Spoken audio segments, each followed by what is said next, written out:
On March 11th, this past Saturday, dozens of immigrants and advocates from the Colorado Immigrant Rights Coalition rallied at the state capitol.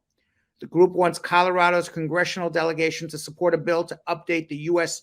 Registry law that allows undocumented immigrants to receive amnesty after being in the United States.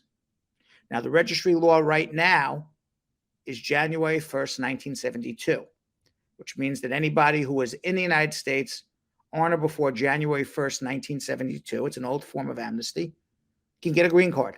It's still on the books. But how many people are living in the United States since January 1st, 1972 who aren't legal or still alive? Because they're either dead or they already got their green cards.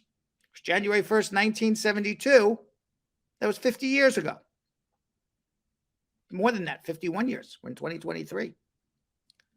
So they want to update the law. And any date they pick that is after January 1st, 1972 is beneficial. The date they want to pick is January 1st, 2015. Move the registry date up to January 1st, 2015. That means if you were here before January 1st, 2015, you would be able to get a green card. Now, nobody is saying this rule is going to go into effect because even though Biden would sign it, the problem is go find 4 Republicans in the House of Representatives who will vote for it. That's basically what you need, 4 Republicans in the House of Representatives to vote for it. Because most Democrats, you would assume, would vote for it. And Republicans outnumber the Democrats in the House of Representatives by 4. And then you would need 8 senators, 8 Republican senators to pass it in the U.S. Senate. This is only 52 Democrats. So I don't think it's going to pass. But people are still anxious and want it to. Now, known as H.R. 8433, the bill would update the registry law to allow anyone who entered the country prior to January 2015 to apply for their green card. It's their amnesty.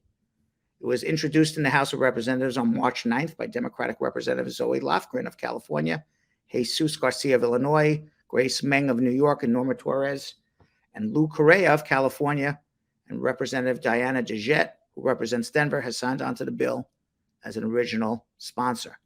The group rallied to call on Senators Michael Bennet and John Hickenlooper to support a corresponding bill in the Senate. At the rally, Carlos Rojas, a labor and immigration organizer, said, "This bill is a common sense approach for people to receive permanent residency status year after year, and for the United States to actually be a nation that supports immigrants." Data from U.S. Customs and Border Patrol show that encounters with migrants along the border with Mexico decreased by 37% between December 22, January 2023. It's the lowest recorded on record. Meanwhile, the Biden administration is also considering implementing laws that would deter future immigration. The New York Times reported that Biden is mulling a reinstatement of the migrant family detention policy that he shut down 2 years ago.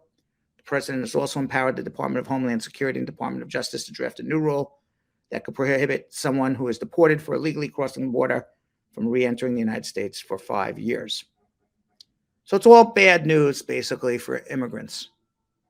They're raising fees, can't pass any sort of amnesty to help people who are here. I doubt this bill would pass, but you never know. I'm always hopeful. Biden's changing the rules to make it harder to apply for amnesty. And we have the same broken system year after year after year.